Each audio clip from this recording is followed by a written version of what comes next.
Hare Krishna, everyone. Hare Krishna.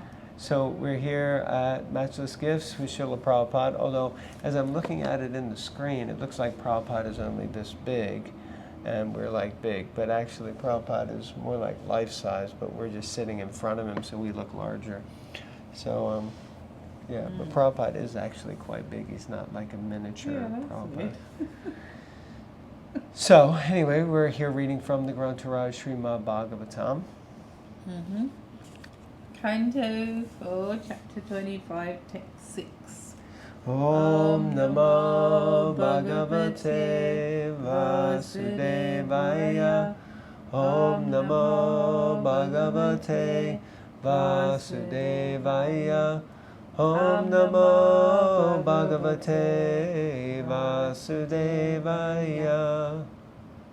Text 6. Those who are interested only in a so-called dutiful life, namely remaining as a householder entangled by sons and a wife or husband, and searching after wealth, think that such things are life's ultimate goal. Such people simply wander in different types of bodies throughout this material existence without finding out the ultimate goal of life. Prabhupada.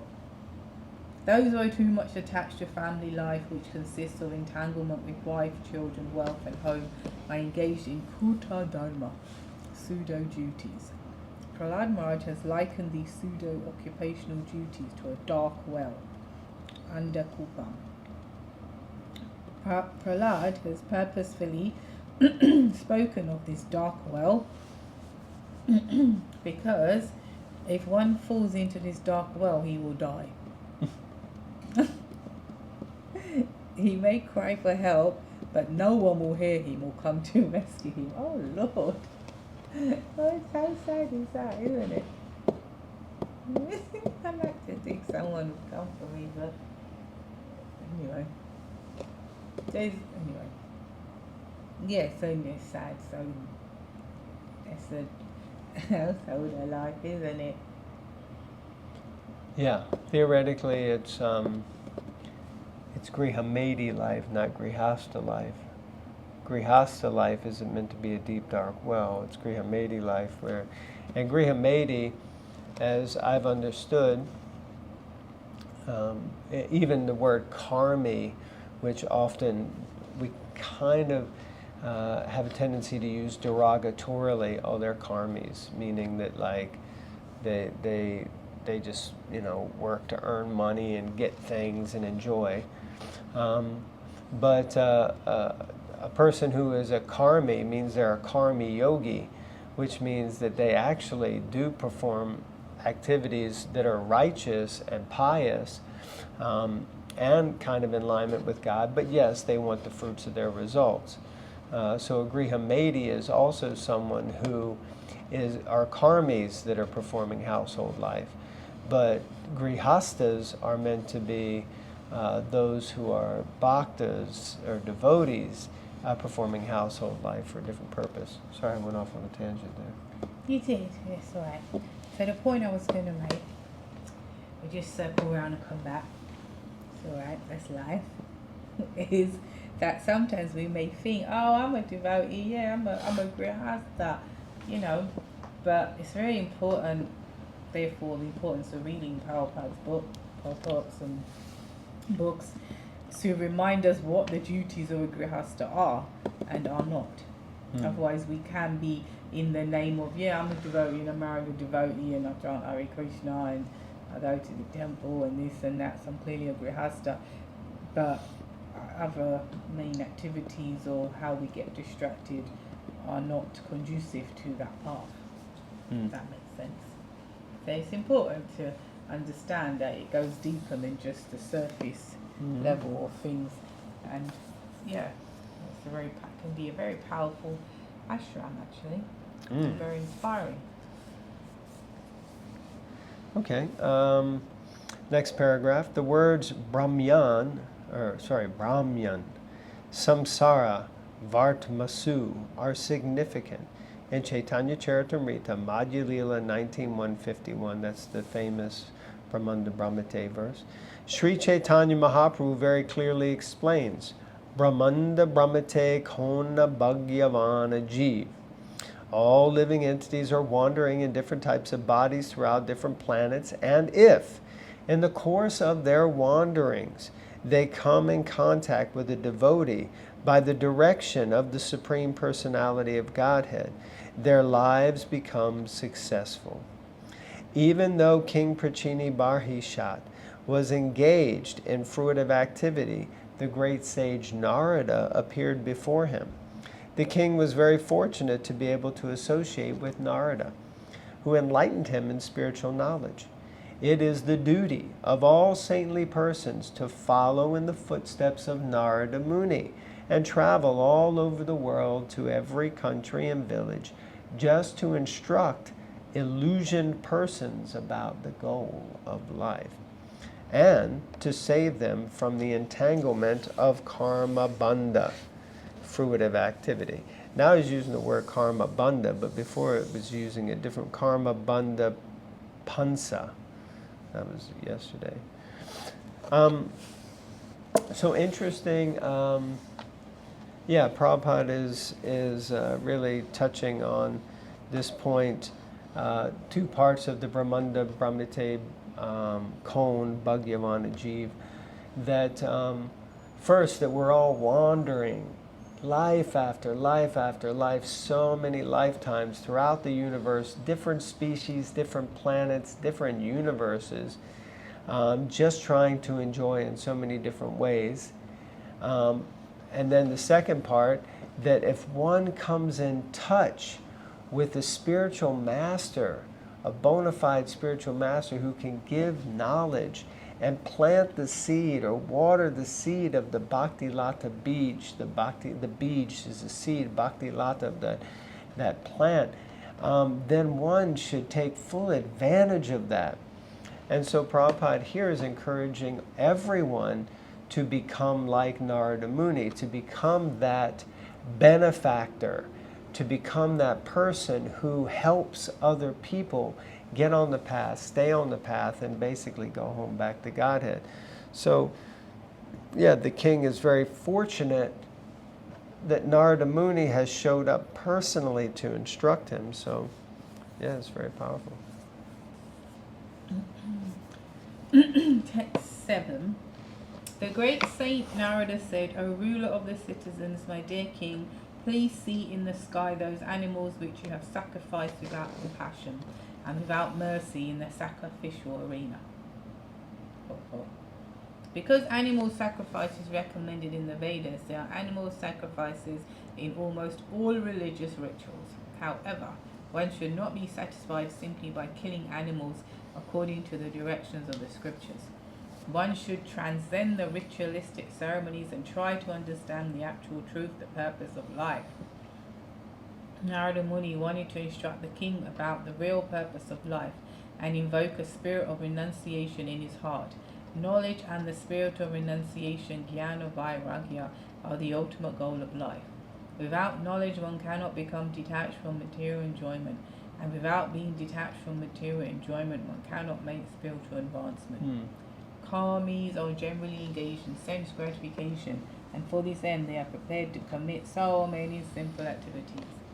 Animal sacrifice is but one such sinful activity. Consequently, by his mystic power, Narada Muni showed King Prachini Barhishat the dead animals which he had sacrificed.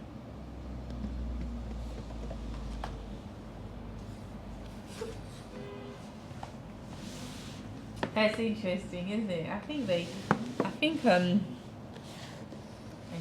remember, but something like, if we, sometimes people say, I've heard this in classes, and people say, oh, why can't I remember a past life and all this stuff? And then I remember one response was that it would be too much, actually, if you saw your past lives and all the things you did.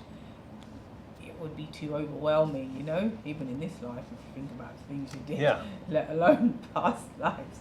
Lord knows what we did going back so many hundreds of millions of years. And so in the same way, it's interesting that what Narada Muni uses to sober up King Prachini Barhishat. he has the mystic powers. Prabhupada used the word mystic. He has that ability, mystic ability, to show him some of his anyway sin. Look, you kill these animals in the wrong way, and he's actually able to show him. And then your victims, as it were, look, it's like when you're kids or otherwise, if you step on ants or bugs or this, and then some saint comes and shows you killed all these living Jesus, entities, living entities, and it's like, or if they line up different people in your life that deliberately or otherwise you hurt. When you were in school, primary school, you did this, secondary school, you did that. Remember, you spoke to your dad like that, or your mum, and then you're like, oh my God, it's quite like, oh my Lord, So yeah, it's quite a interesting shock tactic that Narada Muni using to sober him up, basically, for his own good. Which is required. Sometimes we definitely need to be shocked and woken up, shook. Like the material energy sometimes shakes us right up, opens us up, and yeah, sometimes it's like, when you're confronted by something, you get woken up by it. Like, and death is like that. I know it's the first funeral I attended. It didn't really shake me so much, but I remember there was conversation of whether I was old enough or not to attend the funeral and basically be confronted by death. If you think of the story of Siddhartha, the Buddha, his father tried to hide him from, death and disease and old age, and to protect him. And then once he got out and he saw all this stuff, and he was overwhelmed. So sometimes we need to be shaken up, and it redirects our life, and it causes us to change direction, and so we should see in our own lives that sometimes when things are getting shook up, it's for the best. It's like Krishna showing you more than whatever is happening externally, which is where we get distracted. He's not showing you that. He's showing you where you're not at, as it were. Because when you get shook up, unfortunately, a lot of people fall away from Krishna and the process or whatever path you're on. So he's shaking that up, shaking up that Bhaktivedanta Vision, that faith, Externally, it's just occurring because that needs to be there to shake up. What else did you relate into if not on the material platforms? It's got to. You lose a family member, you lose a job, you lose your reputation, whatever it is, because you're on that material platform. But what you're shaking up is the faith, Shaking up the faith in what way?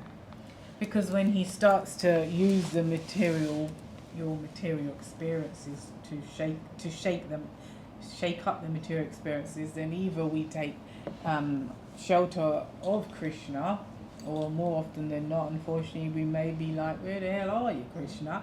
Or we don't even call out to Krishna in a good or bad way. We just quietly exit the building, And I mean that in a figurative sense, that what happened to that person? They don't see them anymore. Like that. We just leave, Because we get shook up in that way. But it's not that Krishna did that to make us leave. Yes, he did that, so it's like, you're getting a little bit too autopilot comfortable on this path, so I'm going to wake you up. Do you remember why you joined, and what is your why, as it were? If not, I'm going to lose this Jiva for another lifetime. Down you go again. It's true, and I can, only by the grace of Prabhupada and my spiritual master and the devotees that tolerate me, still here, but sadly there are many devotees we know that we've known, and then it's like, whatever happened to them? Oh, they don't come anymore, they don't practice, they don't this. Unfortunately, that's a fact, and so it's by the grace of God they're still here, really.